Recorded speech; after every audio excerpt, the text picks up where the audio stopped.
Dr. Majule. Asante Mheshimiwa Spika. Nami pia naomba kumuuliza swali Mheshimiwa Naibu Waziri. Tunatamani kushiriki kwenye huu uchumi jumuishi. Ni kwa jinsi gani serikali imejipanga kuweza kushirikisha watu kutoka vijijini, wanawake, lakini vijana watakavyoshiriki kwenye huu uchumi shirikishi, tukizingatia sana viashiria ambavyo vitawekwa kupima kwamba makundi haya maalum nayo yameshiriki, hasa kupitia kutafutiwa masoko, lakini utumiaji wa teknolojia mpya, lakini umilikishwaji wa ardhi. Sio hivyo tu, ikiwepo upatikanaji wa ajira, zikiwepo ajira zio rasmi na ajira ambazo sio rasmi, ili huu uchumi shirikishi ambao utatokea usitokee kutoka kwa wawekezaji wakubwa, lakini na sisi watu wa chini, ikiwepo wanawake, tuwe tumeshirikishwa. Asante. Mheshimiwa Waziri. Asante sana Mheshimiwa Spika.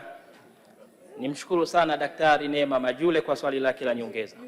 Kwanza Mheshimiwa Spika, swali hili ni lazima kidogo turejee katika dira ya maendeleo ya miaka 25 ambayo imepita, ambayo ni kwa kiasi kikubwa kwanza imefanya vizuri sana, ambapo mpaka kufikia mwaka 2024 wastani wa pato la mtu mmoja mmoja umeweza kukua zaidi ya mara 3, kutoka dola za Kimarekani 453 mpaka dola za Kimarekani 1227. Lakini pia umri wa kuishi nao umeongezeka kutoka wastani wa miaka 51 mpaka miaka 68.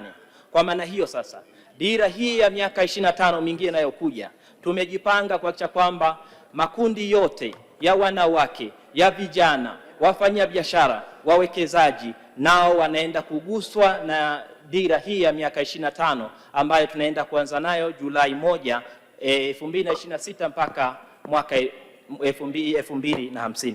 Kwa maana hiyo nimhakikishie kabisa Mheshimiwa mbunge, sisi kama serikali tumejipanga vya kutosha kuhakikisha kwamba makundi hayo ambayo ameyataja tunaenda kuyagusa kwa kiasi kikubwa na kuyawezesha kwa kiasi kikubwa kuhakikisha kwamba wanatekeleza shughuli zao za kila siku. Asante sana Mheshimiwa Spika.